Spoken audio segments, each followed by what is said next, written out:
Bazinga. I shouldn't have done that. Oh, God. Have fun with that. Good evening, ladies. Today, I am doing another tier list. Oh boy, aren't we excited?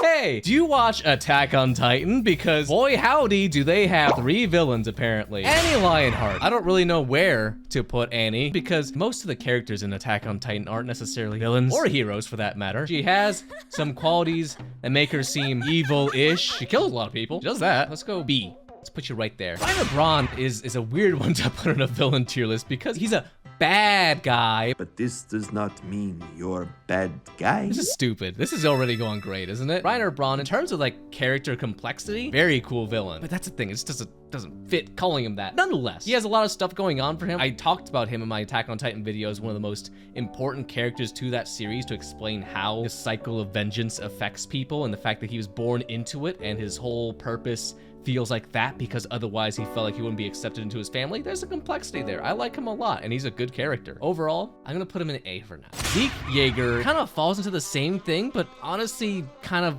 breaks it. He is more villainesque with his Beast Titan, Big Gorilla Titan. I think he does fit the S tier a little bit more. You're on fire!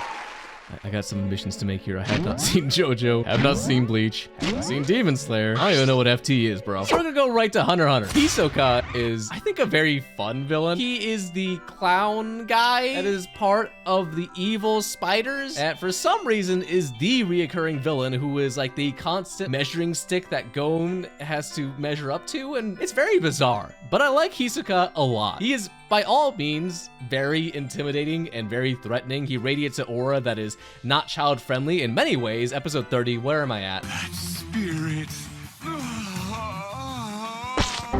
Hisoka, ooh, just because there is one other character here that I see that I'm like, oh, that's really good. I'm gonna put Hisoka in A. And Lumi Zoldyck, I'm gonna put Lumi in B. I can't recall what they did all that much. But I do remember King Miriam. He is an S tier, baby. King Miriam is one of those characters in all of anime that really just cements how good a villain can be in this kind of medium. There's a lot to him. Like, he's very violent and malicious at first, but until he meets a literal snot-dribbling child who decides to play chess with him. Next thing we know, he is like starting to learn compassion. And then it goes even further beyond that, where he and, I forget the dude's name, but old man in Hunter x Hunter fight, and it flips a table on you. All of a sudden, what you thought was going to be hero versus villain turns into villain versus hero, right? It seems like this person is being attacked for just existing in a way. It's fascinating. I think there's a lot of stuff to it. And by the way, I won't spoil it just in case you haven't seen the series, but like the way that his arc ends is so kind of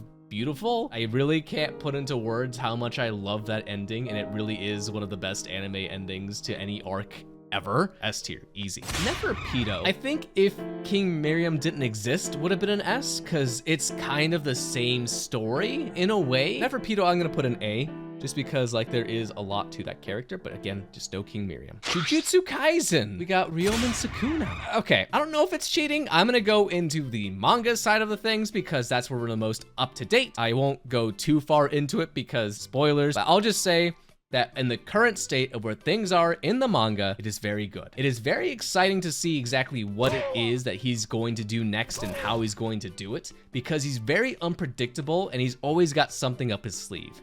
The thing with Sukuna, and honestly the thing with a lot of Jujutsu Kaisen characters, especially the villains, is the actual like story, the meat on the bones, so to speak, of Jujutsu Kaisen is not the strongest, but like it's like they seasoned it up very well. Like you don't get a lot of meat, but it tastes damn good, you know? That is Jujutsu Kaisen, that's what it is. It's not like a hooking, gripping story in terms of like narrative, it's hooking and gripping because you're like, what the fuck is gonna happen next? I don't know. And that is Sukuna to a T, because you don't know. He can literally flip the entire narrative on its head at any given moment, and loose spoilers in the manga, I guess, but he does. He has completely flipped it to the point where I think we have this generation's next Goku versus Frieza, and with how long this is going and how big and monumental it is for the series. Ryomen Sukuna, here's the thing. Oh, I think I have to put him at the bottom of S tier, and here's why. In actual depth and complexity, he is neither of these two. However, he is a true villain. Full in, full out a villain. There is nothing about him that made me be like, ah, you know over here, ah, you know over here. Villain. flat out murderous, bad guy. Wants to steal your peanut butter and jelly at lunchtime. That's what he is. He's a bad person. He's a bad dude. Anyway, Urahime, we haven't seen anything of her, so I think it's completely fine to put her in C. She hasn't done really much of anything aside from show up that one time. Kenjaku. It's kind of a weird one to put because I don't want to say he's been played off more for laughs, but like in the manga especially, like his last hurrah has kind of been quite literally for laughs. I don't know, because he is the evil mastermind. He's kind of falling into this latter thing that I've been going with the rest of these characters. It's like he's almost like the top guy, but he's not quite there. So I'd put Kenjaku at A just because his presence does signify something big and it does mean something crazy is about to happen and there's going to be some sort of twist probably happening, but he's not necessarily as villainous, or like his presence doesn't necessarily exude the aura of a Sukuna, for example. Like he is just the brain behind the brawn, so to speak, in this. That is actually I didn't even realize what I did there. For those of you that have seen the show, that is a 10 out of 10 joke. You don't even understand, and it was by accident. I don't get it. Mahito is kind of the same thing as Sukuna, but instead of it being like the general gist of the story, it's Mahito's that same program, but for Yuji in particular, where they're the counters, but they're also mirrors. Jujutsu Kaisen has a thing of rushing things, which works in its favor for some things, and notably the way it's trying to present its story. Like I said before, like not so much meat, but a lot of flavor. If it put more meat on those bones, I think Mahito would have been an S tier. I think putting him there above Kenjaku and above kind of in that same vein as Neferpitou, he goes an A. Suguru Geto. It's kind of hard to judge him based on the fact that we only get to see him for a movie and then some episodes in season 2. But the fact that he does so much in that little time to make me like him and find him interesting, I think kind of puts him on the upper echelon of this tier list. There's a lot of things going on there between him and Gojo that I think is very interesting, because their friendship is not just something as simple as I feel betrayed, I am now bad guy. It's more like a gradual learning of like, I'm not just gonna be like no matter what I do, am I? I have no real way to persuade people to be forgiving of me, of liking me. This is kind of what the character that does have that meat to him. This is like an opposite issue, right? Like you got a lot of meat, but it's a shortcut. It's not a lot there. Because of that, I don't know if I can put him in S tier either. I think I need to be picky about it too. So I'm gonna put Geto, I think. I personally like him, I think, a bit more than Mahito. But Mahito does have more screen time and has more impact on the story. So I'll put them like right next to each other. I think that's kind of fair. Toji Fushiguro. So Jujutsu Kaisen. Man, here it is again. Character is, I am a cool badass assassin. And he has the little bit of meat to him where he's just like, hey, watch over my kid. Aside from that, I love every time when he's on screen, because anytime he's on screen, it means that there's going to be chaos ensuing. There's going to be a complete shit show. Everyone dies. Nothing survives. It sounds like a Linkin Park song. It's amazing.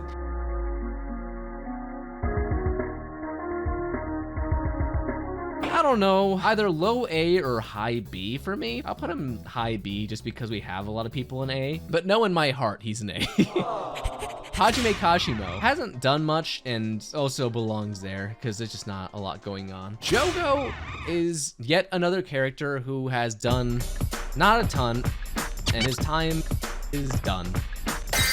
Jogo, bad guy, yeah, he's not a very good person. He has a very thin layer of complexity to him that kind of relates to the demons that he works with. He seems to have like a kinship with them and a want to bring back this sort of demon realm to the world. But aside from that, like, I kind of wish it had some chance to breathe and flesh out. It never really did. We just kind of got some jokes at his expense at him being a soccer ball for the other demons to kick around for a little while. It's not a bad time. It's just not particularly great. So I think he has to belong in like the top of C tier for me. I think that's a good place to put him. I could rate some Naruto people, although I haven't watched a show in forever, so don't judge me if these are a little bit off. Itachi, you are the catalyst for the show practically, and you have big boy energy. I think it'd be unfair to not put you in S. Man, it's kind of tough for me to put somebody in S who I can't recall fully their impact on the story. I'll do it anyway, just because I know the Naruto stands are gonna hate me if I don't.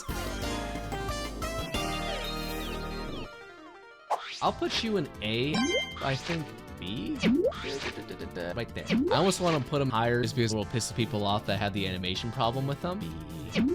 All right, I got a bit of a bias towards this one. Zabuza is a character I voice in Naruto Abridged, and I have a blast playing. You won't be making jokes when I'm done with you.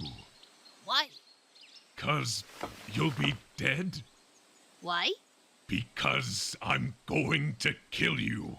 Uh, Don't you dare. ¿Por qué? Is he stupid? Yes. You should check it out if you haven't already. It's a good time. Zabuza, I genuinely do think is one of the most like. There's no there is complexity to him, right? But there's no like big sort of thematic thing going on with him as much as it's just like kind of a redemption arc for him. I think I could comfortably put him in A. I'll put Haku there too.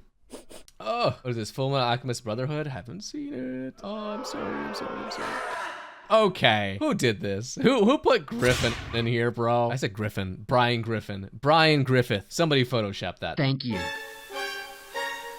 Griffith is the top of the list, okay? He's like the best parts of every other person here combined and made even better. Well, let me start with this, right? Because clearly there's a bias. Berserk is my favorite piece of media ever. Not just anime, not just manga, that's just how it is. And Griffith being the villain of it, the centerpiece that holds it together aside from Guts. Love him.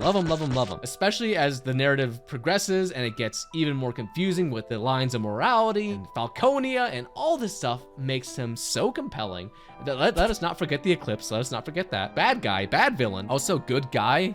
It is odd, it is bizarre. But Griffith embodies so much about what it means to just be a character that I think he has to belong in S tier no matter what. Makima, okay. I mean, I got a bias for that one too. I'm also a big Chainsaw Man fan. I'll put you, I think, below King Miriam, but above Ryomen Sukuna. Reason being is because Makima has this grip on the story that not many other characters seem to have. Like, she's this constant lingering presence in the background of everything that you know is constantly there and you know is like ready to pounce at any moment, but never quite does until it's far too late for everybody and everybody doesn't have a response to it. And Makima, just in general, is a very interesting character because of what her character actually means thematically. Won't go into spoilers for that. I have my own whole video talking about her if you want to go check that out. But nonetheless, easy S tier. Love Makima, fantastic stuff. Katana Man. Katana Man is, I mean, he's not much. I think I'll put him in B because he is just kind of like a segment to something to kind of help build up towards this impending sort of like, what's going on here narrative that Chainsaw Man has. He is a very like, holy shit kind of moment, but aside from that, not too much else to him. Vegeta! Oh, that's Nappa, actually. Okay, here's another thing. I'm clearly very biased towards Dragon Ball. I love me some Dragon Ball. As you might have noticed from the rest of my uploads, Dragon Ball is a big part of my life. Okay. Man Baby is gonna go higher than most of these people. That's gonna upset some of you, but here's the thing, right?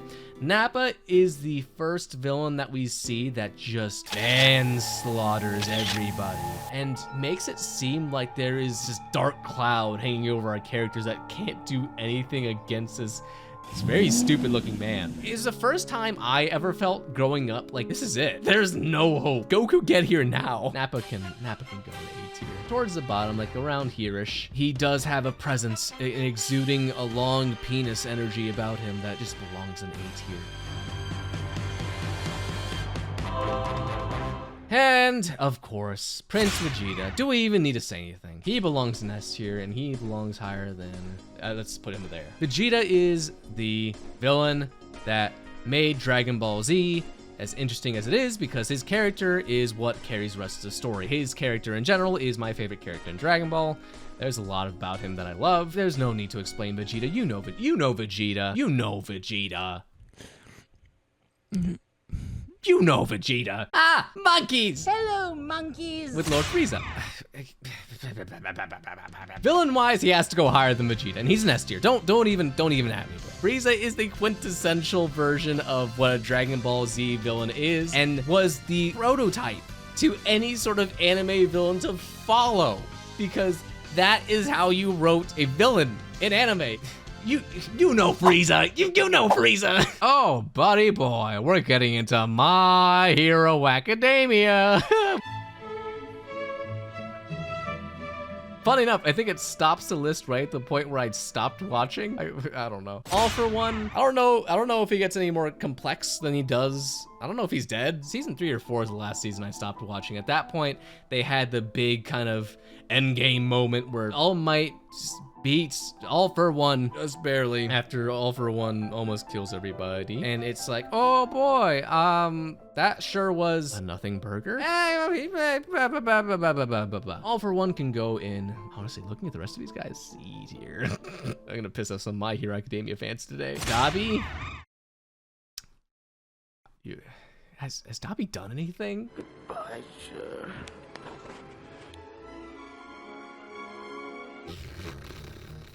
C. Go to, please. He was literally nothing. Let's just put him there.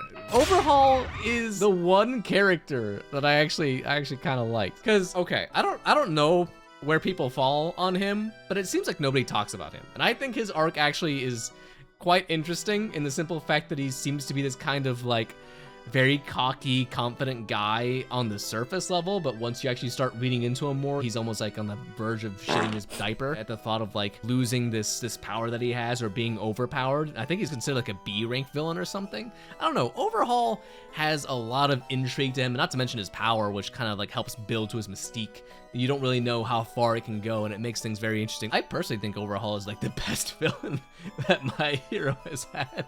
I don't know. I don't know where people fall on this. I don't know if it's a hot take or not. We're gonna find out, apparently. Overhaul? B?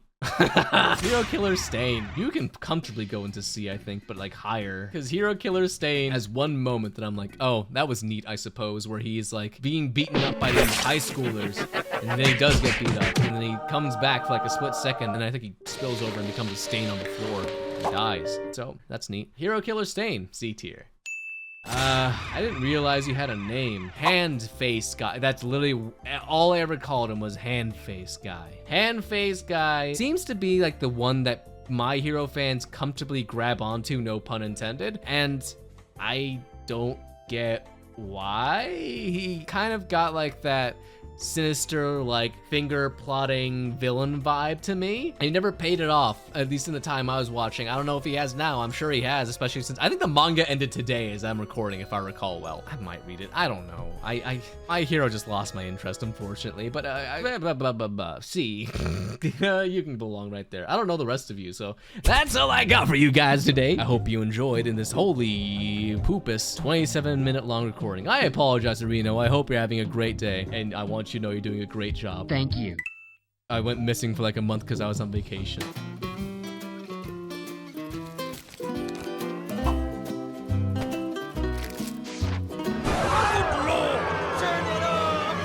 I'm not just gonna be like no matter what I do, am I?